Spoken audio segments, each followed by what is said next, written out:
राधे राधे सभी को। आप सुन रहे हैं मुसाफिर कैफे उपन्यास, जो कि दिव्य प्रकाश दुबे द्वारा लिखा गया एक लोकप्रिय उपन्यास है। ये कहानी सुधा और चंदर की है। सुधा जो कि एक वकील है और चंदर जो कि एक सॉफ्टवेयर इंजीनियर है। दोनों ही शादी से बचना चाहते हैं, लेकिन माता पिता के कहने पर मिलते हैं और दोनों की दोस्ती हो जाती है। लेकिन सुधा शादी नहीं करना चाहती, क्योंकि तलाक वकील होने के नाते उसने कई शादियां टूटते देखी हैं। चंदर उसकी बात से सहमत है। वह धीरे धीरे एक दूसरे से और आकर्षित होने लगते हैं और साथ रहने लगते हैं। वह खुद को एक दूसरे से प्यार करने से नहीं रोक पाते। अगर सुधा की जिद बीच में ना आती तो वे शादी भी कर लेते। चंदर सुधा को अपनी माँ से मिलवाता है। इन्हीं सब बातों के बीच में पता चलता है सुधा प्रेग्नेंट है। चंदर को लगता है कि अब तो सुधा शादी के लिए मानेगी। सुधा बच्चे को तो रखना चाहती है, लेकिन किसी के लिए भी कोई भी समझौता नहीं करना चाहती। सुधा और चंदर के रास्ते अलग हो जाते हैं। चंदर बिना सोचे कि आगे क्या करना है, क्या होगा, जॉब से रिजाइन कर देता है और खुद को अपने सपने को ढूंढने के सफर में निकल जाता है। चंदर हरिद्वार, मंदिर, आश्रम, अनेक जगह सुकून की तलाश में भटकता है। आखिर में मसूरी पहुंचता है। वहां उसकी 2-3 दिन चाय पीना, किताबें पढ़ना, सड़कें नापना इन्हीं में बीतता है। और वहीं एक कैफे में उसकी मुलाकात पम्मी से होती है। वो एक ट्रैवल कंपनी चलाती है जिसका नाम है पम्मी ट्रैवल। वहीं पम्मी उससे बताती है कि वह एक कैफे खरीदना चाहती है, लेकिन कुछ पैसे कम पड़ रहे होते हैं। चंदर उसकी हेल्प कर देता है और पम्मी को देखकर उसे अपना सपना याद आता है कि वह 40 की उम्र में रिटायर होकर किसी छोटी सी जगह पर एक किताबों की दुकान खोलना चाहता था। कोई किताब खरीदने आए तो ठीक, नहीं भी आए तो दिन भर बैठकर चाय पीते रहूंगा, किताबें पढ़ता रहूंगा और आसपास के बच्चों को बुलाकर उन्हें दुनिया भर की कहानियां सुनाता रहूंगा। ये कहता है कि इस कैफे में मुझे एक कोना किताबों का दिखता है। बस एक फर्क है, वह 10 साल पहले रिटायर हो गया है। वह मम्मी से कहता है, एक कोने में किताबें तो रखने दोगी ना तुम? मम्मी कहती है, डील डन। मम्मी कैफे का नाम मुसाफिर कैफे रखती है। कैफे के लेआउट में 3-4 कमरे एक तरफ और दूसरी तरफ 2 कमरे का अपार्टमेंट जैसा है। कैफे कम घर जैसा लगता था। पम्मी बहुत खुश थी। चंदर पम्मी को देखकर खुश था। वो सबसे पहला कॉल सुधा को करके बताना चाहता था कि उसने कैफे का थोड़ा सा हिस्सा खरीद लिया है। वो चाहता है कि सुधा वहाँ रहने आ जाए। इस वक्त बस वो सुधा को वापस चाहता था। पहली बार उसको अपनी शादी वादी करके परफेक्ट लाइफ वाली बात बहुत ही फालतू लगी। चंदर पम्मी को सुधा के बारे में बताता है। पम्मी भी अपने बारे में बताती है। उसे 2 बार प्यार हो चुका था, दोनों ही सही थे। चंदर ने कहा, फिर कभी शादी का ख्याल नहीं आया? पम्मी, आया। चंदर, फिर क्यों नहीं की? पम्मी, शादी का सोचते ही हमारी बातें बोरिंग होने लगी। तुम मानो या ना मानो, लेकिन शादी बाय डिजाइन थोड़ी बोरिंग होती है। शादी के बोरिंग होने में दोनों लोगों की कोई गलती नहीं होती। चंदर, ऐसे तो पूरी जिंदगी ही बोरिंग होती है। पम्मी, हाँ होती है, लेकिन मैं शादी वाली बोरियत नहीं चाहती थी। इनफैक्ट मुझे लगता है कि कभी शादी मैंने की भी तो उससे करूँगी जिसकी बातों से कभी बोर ना हो पाऊँ। चंदर, फिर तो मिल चुका तुम्हें कोई। वैसे भी हम बातों से नहीं, दूसरों की आदतों से बोर होते हैं। जब कोई ऐसा मिले जिसकी आदतों से बोर ना हो, तब झट से कर लेना शादी। या फिर जब किसी के साथ रहते हुए शादी की जरूरत ही महसूस ना हो, तब करना शादी। तुम्हें वापस जाना चाहिए, अकेले मैनेज कैसे करेगी वो? चंदर, हाँ शायद थोड़े दिनों में लौट जाऊँ। चंदर, मुझे कैफे में एक कमरा तो मिलेगा ना रहने के लिए? मम्मी, हाँ यार, ये भी कोई पूछने वाली बात है। मैं तुम्हें बोलने ही वाली थी कि हम वहाँ खूब सारी किताबें रखेंगे। अगर तुम रुके तो तुम नीचे कैफे में बैठकर बच्चों को कहानियाँ सुनाया करना, मैं भी सुना करूँगी। सारा पेपर वर्क कंप्लीट हो जाता है। अब ऑफिशियली चंदर इस कैफे का पार्टनर है। पम्मी, तुम होटल से चेकआउट करके घर आ जाओ। इतना बड़ा कोई महल नहीं है मेरा, लेकिन तुम्हें कोई दिक्कत नहीं होगी। चंदर शाम को अपना बैग और किताबें लेकर पम्मी के घर पहुंच गया। ये सब बातें सोचते हुए कि कहीं ये सब गलत तो नहीं है। जिस दुनिया में ये गलत होता है वो तो वह पीछे छोड़ आया था। फिर उसे अपने होने वाले बच्चे का ख्याल आता है।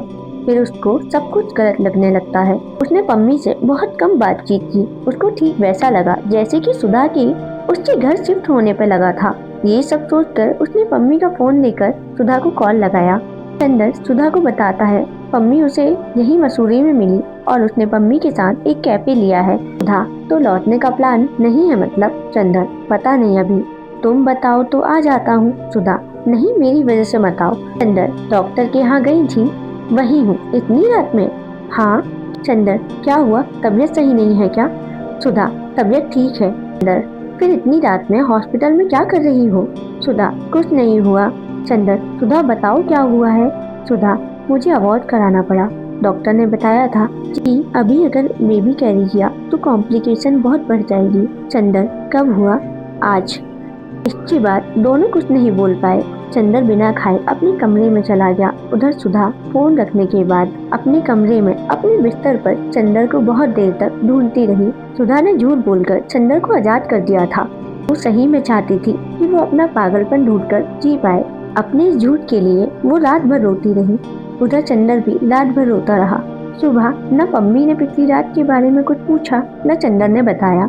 मुसाफिर कैफे का काम तेजी से शुरू हो गया था। चंदर ने ट्रैक पर जाना शुरू कर दिया था। उसके पास अभी भी साल भर खर्च निकालने भर की सेविंग थी। तमाम किताबें जिनको वो खरीद के भूल चुका था उसने दोबारा पढ़ना शुरू किया।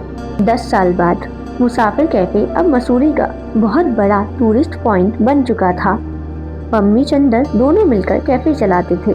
पता नहीं चंदर और पम्मी का आपस में जो था उसको दुनिया की किसी भी किताब के हिसाब से प्यार बोला जा सकता था या नहीं, लेकिन चंदर और पम्मी को एक दूसरे की आदत थी। कैफे से दोनों इतना कमा लेते थे कि एक एक महीने के लिए अलग अलग घूमने निकल जाते थे।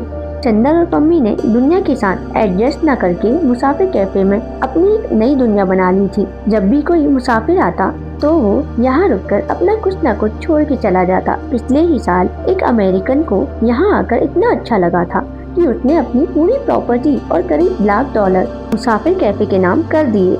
उसके बाद ही पम्मी और चंदर ने मुसाफिर कैफे में लोगों का रुकना फ्री कर दिया था। बस खाने के पैसे देने पड़ते थे। चंदर को अभी तक ये सही से समझ नहीं आया था कि उसका पागलपन क्या था, लेकिन मुसाफिर कैफे ने उसकी जिंदगी को जीने की वजह दी थी। एक दिन ड्रिंक करने के बाद पम्मी चंदर से पूछती है, लाइफ की मीनिंग क्या है? चंदर, लाइफ की कोई मीनिंग नहीं होती, हमें मीनिंग डालना पड़ता है। पम्मी, 10 साल से सुधा से मिलने का कभी मन नहीं किया? चंदर, रोज करता है। फिर गए क्यों नहीं? चंदर, उसकी लाइफ की मीनिंग में मैं कहीं फिट नहीं होता था, इसलिए। बच्चा अडॉप्ट करने के बारे में तुम्हारा क्या ख्याल है? अच्छा ख्याल है, कर लो अडॉप्ट। पम्मी, तुम्हें कभी ये नहीं लगा कि हमारा कोई अपना बच्चा होना चाहिए था? चंदर, नहीं, कभी नहीं लगा। पम्मी, क्यों? चंदर, क्योंकि उस दिन सुधा ने फोन पर झूठ बोला था। उसने बच्चा अबॉर्ट नहीं कराया था। वो हर चीज की अच्छी एक्टिंग कर लेती थी, लेकिन इतनी अच्छी नहीं कि मैं पहचान ना पाऊँ। ये 10 साल से पता है मुझे। हॉस्पिटल में कॉल करके कंफर्म भी किया था। पम्मी, तब भी तुम्हारा मन नहीं किया अपने बच्चे से मिलने का? चंदर, किया, रोज करता है। जब मैं बच्चों को कहानियाँ सुना रहा होता हूँ तो लगता है कि मेरा बच्चा भी कहीं बैठ के सुन रहा है। उसकी धुंधली शक्ल दिखाई देती है मुझे। 10 साल बाद मुंबई। सुधा मुंबई की बहुत बड़ी फैमिली लॉयर में से एक हो चुकी है। वह एक बड़ी लॉ फर्म पार्टनर थी। उसकी एक बार केस प्रेजेंट करने की ही फीस बहुत थी। सुधा ने अकेले सब मैनेज कर लिया था, बच्चा, कोर्ट, पर्सनल लाइफ, फैमिली, सब। सुधा ने अपने बेटे का नाम अक्षर रखा। ये नाम चंदर ने बहुत पहले ही सोच रखा था। सुधा ने कभी शादी नहीं की, बल्कि उसका लॉ फर्म का पार्टनर विनीत उसको बोलता रहा कि वो शादी कर ले। विनीत और सुधा का रिश्ता कुछ ऐसा था कि हफ्ते में एक दिन सुधा के साथ ही घर में रुकता। अक्षर चंदर की पुरानी किताबों को अलमारी से निकालकर उसकी अंडरलाइन को छूकर समझने की कोशिश करता। स्कूल में बच्चे समझते विनीत ही उसके पापा हैं। अक्षर बहुत ही शांत समझदार बच्चा था। वह पूछना चाहता था कि लाइब्रेरी की किताबों के बीच एक दो डायरी में जो नाम चंदर लिखा है वो कौन है। ये भी कि मम्मी को जब कोई बड़ा अवार्ड मिलता तो घर लौटकर वो क्यों अक्षर को अपने सीने से चिपकाकर घंटों रोती रहती। एक वक्त के बाद हम बड़े से बड़ा दुख को बर्दाश्त कर लेते हैं, पर छोटी से छोटी खुशी झेली नहीं जाती। सुधा ने ये सोच लिया था कि लाइफ को सेकंड चांस देने के लिए वो विनीत के साथ कुछ दिन रहकर देखेगी। अक्षर के सवाल भी बढ़ने लगे थे। यही सब सोचकर सुधा अक्षर को हॉस्टल में डालने का फैसला करती है। अक्षर का एडमिशन देहरादून के वेलहम्स और दून स्कूल दोनों जगह क्लियर हो गया। सुधा अक्षर को हॉस्टल में छोड़ते हुए दिखाने के लिए मजबूत बनी रही। बिल्कुल भी नहीं रोई। अक्षर पर भी बोर्डिंग आने का कोई ज्यादा असर नहीं हुआ। वो यहाँ भी उतना ही चुप था जितना मुंबई में रहता था। अगले दिन सुधा और विनीत को वापस जाना था, लेकिन सुधा अपने जाने का प्रोग्राम कैंसिल कर देती है। वो हफ्ते भर रुककर देखना चाहती है। अगर उसको लगा अक्षर यहाँ नहीं रह पा रहा तो वो उसे लेकर साथ लौटेगी। विनीत उसे बहुत समझाता है। थक हार कर विनीत दिल्ली की फ्लाइट लेने के लिए देहरादून से वापस चल दिया। एक दिन बड़ी मुश्किल से बीता। अगले दिन वह मॉल रोड पर टहलती रही, थोड़ी बहुत शॉपिंग भी की। उसका मन हुआ अक्षर से मिल आए।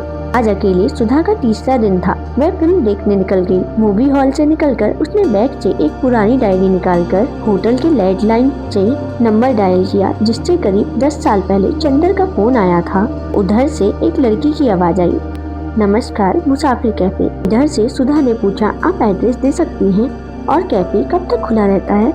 उधर से आवाज आई, मैम कैफे हमेशा खुला रहता है। किचन रात के 11 बजे बंद हो जाता है। बाकी आप स्टे करने कभी भी आ सकती हैं। आपके यहाँ स्टे भी कर सकते हैं। हाँ मैम, आप अपनी डिटेल्स नोट करा दीजिए, मैं आपकी बुकिंग कर लेती हूँ। नहीं, मुझे स्टे नहीं करना, बस आप एड्रेस नोट करा दीजिए। एड्रेस नोट करके सुधा ने फोन काट दिया। सुधा की पूरी रात बेचैनी में गुजरी। अगले दिन सुबह उठते ही उसने अक्षर के स्कूल में फोन करके कंफर्म किया कि वो सही तो है।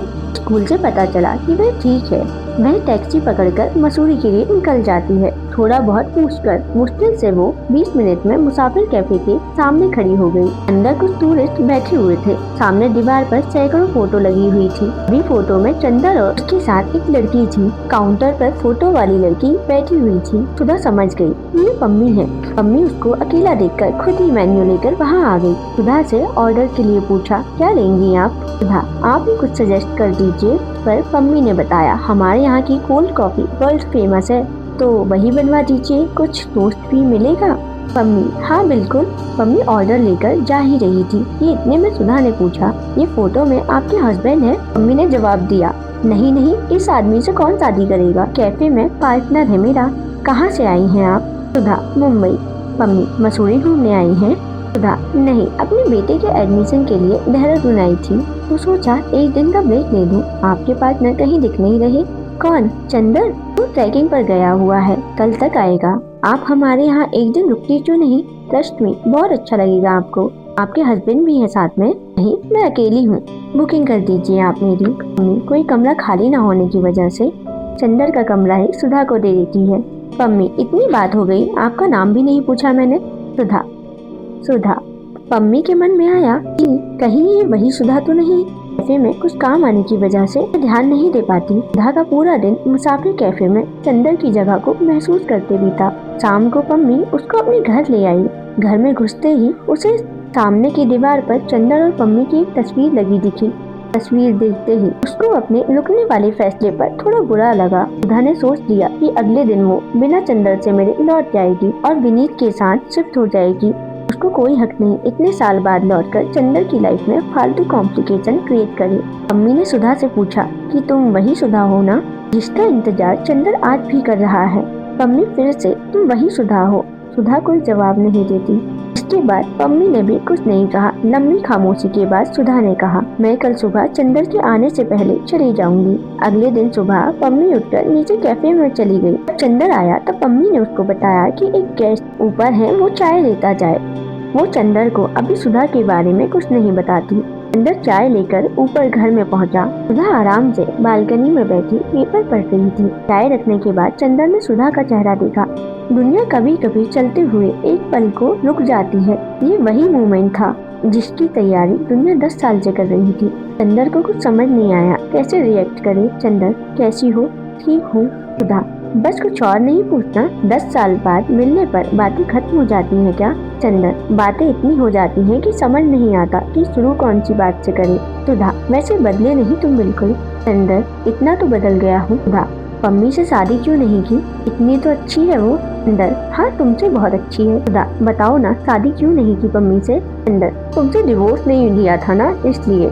हमारी शादी कब हुई जो डिवोर्स होता? चंदर, इतनी बार तो हुई थी हमारी शादी। सुधा, कब? मुझे भी तो बताओ। सुधा ने थोड़ा चौंक कर पूछा। जब घर आकर तुमने पीजी नहीं जाने का फैसला लिया था तब पहली बार हमारी शादी हुई थी। जब समंदर के किनारे टहलते हुए तुम मुझे बिना बताए रोई थी, तब हुई थी हमारी दूसरी शादी। जब तुमने रोने की एक्टिंग नहीं की थी और तुम्हें सही में रोना आया था और ये बात मैं समझ गया था, तब हुई थी हमारी तीसरी शादी।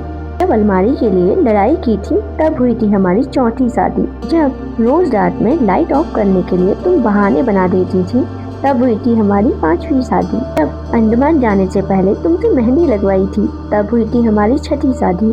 जब दिवाली पर पहली बार साड़ी पहन पूजा की थी तुमने, तब हुई थी हमारी 7वीं शादी। जब तुमने बताया था कि तुम प्रेग्नेंट हो, तब हुई थी हमारी 8वीं शादी। जब उस दिन तुमने फोन पर अबॉर्शन का झूठ बोला था, तब हुई थी हमारी 9वीं शादी। मुंबई छोड़ने के बाद से हर दिन जो हमने एक दूसरे के इंतजार में गुजारे, इतनी बार हुई हमारी शादी। शादी के लिए बैंड बाजा पंडित जरूरी तो नहीं, ये बात मुझे समझ तो आई, लेकिन देर लगी था। हमारी शादी इतनी बार हो चुकी है कि एक जन तो तुमसे डिवोर्स लेने में ही चला जाता। उनको पता था हमारे बेटे के बारे में। चंदर, हाँ।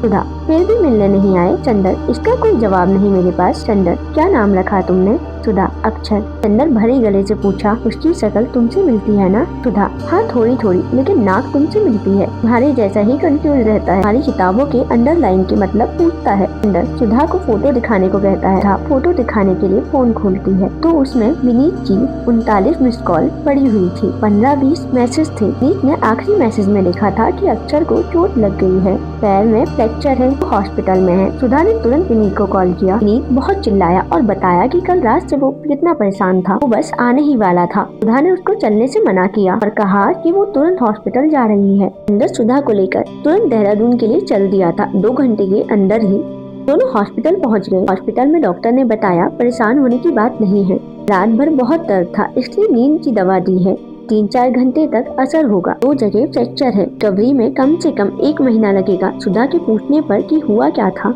पता चला कि किसी बच्चे ने पहली मंजिल से धक्का दिया था। ये सुनते ही सुधा ने अगला फोन स्कूल को करके सुनाना शुरू कर दिया। चिल्लाते चिल्लाते गुस्से से सुधा के आंसू बहने लगे थे। सुधा स्कूल वालों पर केस करने की धमकी दे रही थी। चंदर एकदम चुपचाप था। चंदर ने सुधा का फोन अपने पास रख लिया। चंदर अक्षर के पास बैठकर बीते हुए 10 सालों को सहलाता रहा। चंदर अक्षर को देख रहा था और सुधा चंदर की आंखों को। चंदर ने बहुत धीमे से कहा, इसका माथा बिल्कुल तुम्हारे जैसा है। सुनकर सुधा ने कहा, मालूम है तुम्हारी सबसे ज्यादा याद कब आई? जब अक्षर 8वें महीने में था। रात भर ये पेट में लात मारता रहता था। अब लगता था कि तुम्हें मेरा पेट चलाने के लिए होना चाहिए। तुम लौटे क्यों नहीं? चंदर, नहीं लौटा इसलिए गुस्सा हो मुझसे? सुधा, हाँ बहुत। बताओ तुम लौटे क्यों नहीं? चंदर, क्योंकि मुझे मालूम था एक दिन तुम आ जाओगी या बुला लोगी। सुधा, इतना भरोसा था? चंदर, भरोसे से ज्यादा आदत थी तुम्हारी। जब कभी कोई भी शक्ल बहुत ध्यान से देखता था तो मुझे तुम दिखने लगती थी। मुसाफिर कैफे बनने के पहले दिन से तुम्हारा ही इंतजार कर रहा था। सुधा, अब लौट आओ। चंदर, बड़ी मुश्किल से सालों में जाकर अपनी आदतें बदली है, अब लौटना मुश्किल है।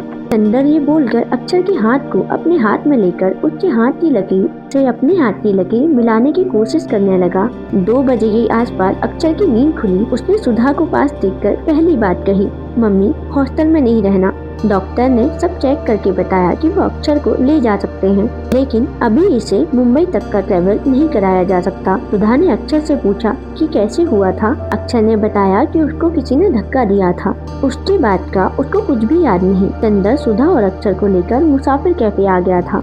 पम्मी अक्षर को देखकर ऐसे खुश हुई जैसे उसका अपना बच्चा घर आया हो। अक्षर अलमारी की कुछ किताबें पहचानता था। उसने उन किताबों को देखकर पूछा कि ये वही अंकल हैं क्या जिनकी किताबें हमारे घर पर छूट गई हैं? सुधा ने कुछ नहीं कहा। चंदर ने कहा, हाँ मेरी ही किताबें आपके यहाँ छूट गई हैं। आपका और भी सामान छूटा हुआ है घर में। आपका नाम चंदर है ना? चंदर, हाँ तुम्हें कैसे पता? अक्षर, आपकी कई सारी डायरी भी है घर पे।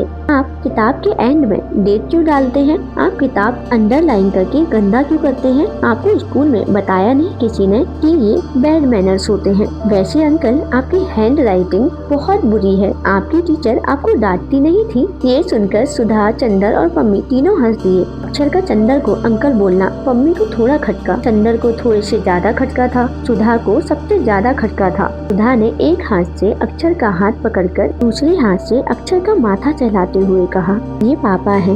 इस पर अक्षर पम्मी की तरफ देखकर अपनी आंखों में दुनिया की सारी मासूमियत भरकर पूछा, ये पापा है? तो पम्मी आंटी कौन है? सुनकर सुधा ने बताया, पम्मी आंटी आपकी बड़ी मम्मी है। अक्षर, तुम भी मम्मी? पम्मी आंटी भी मम्मी? ये सुनकर सुधा ने पम्मी की तरफ देखकर कहा, हाँ, जो बहुत लकी होते हैं उनकी 2 मम्मियाँ होती हैं। ये सुनकर अक्षर चंदर के जैसे ही थोड़ा सा कंफ्यूज हुआ और पूछा, आप तीनों की शादी कब हुई थी? अक्षर के ये बोलते ही पिछले 10 साल की उदासी हवा में घुलकर गायब हो गई थी। पम्मी, सुधा और चंदर तीनों एक दूसरे को देखकर जोर से हंसने लगे। अक्षर को ज्यादा कुछ समझ नहीं आया। सबको खुश देखकर उसने कहा, मम्मी, बड़ी मम्मी और पापा, चलो मुझे जोर से गले लगा लो। तीनों को एक साथ अक्षर के गले मिला दे मुसाफिर कैफे मुस्कुरा उठा। मुसाफिर कैफे नई मुसाफिर पाकर खुश था। रास्ते केवल वो भटकते हैं जिनको रास्ता पता हो। जिनको रास्ता पता ही नहीं होता उनके भटकने को भटकना नहीं बोला जाता है। 2 साल बाद अक्षर अब देहरादून में नहीं, मसूरी में पढ़ता है। हर संडे अक्षर बच्चों के साथ बैठकर अपने पापा से कहानी सुनता है। रस्किन बॉन्ड अंकल उसके फेवरेट थे। अक्षर के मुसाफिर कैफे में आने के बाद मुसाफिर कैफे की कोई खाली जगह भर गई थी। पम्मी को अक्षर के आने से लाइफ के नए मायने मिल गए थे। वो जब घूमने जाती थी तो अक्षर को लेकर जाती। अक्षर जब उसको बड़ी मम्मी बोलता तो पम्मी को जिंदगी से सारी शिकायतें दूर हो जाती। चंदर ने सालों बाद फिर अपनी अधूरी किताब को लिखना शुरू कर दिया था। सुधा ने अपनी नई लॉ फर्म खोल ली थी।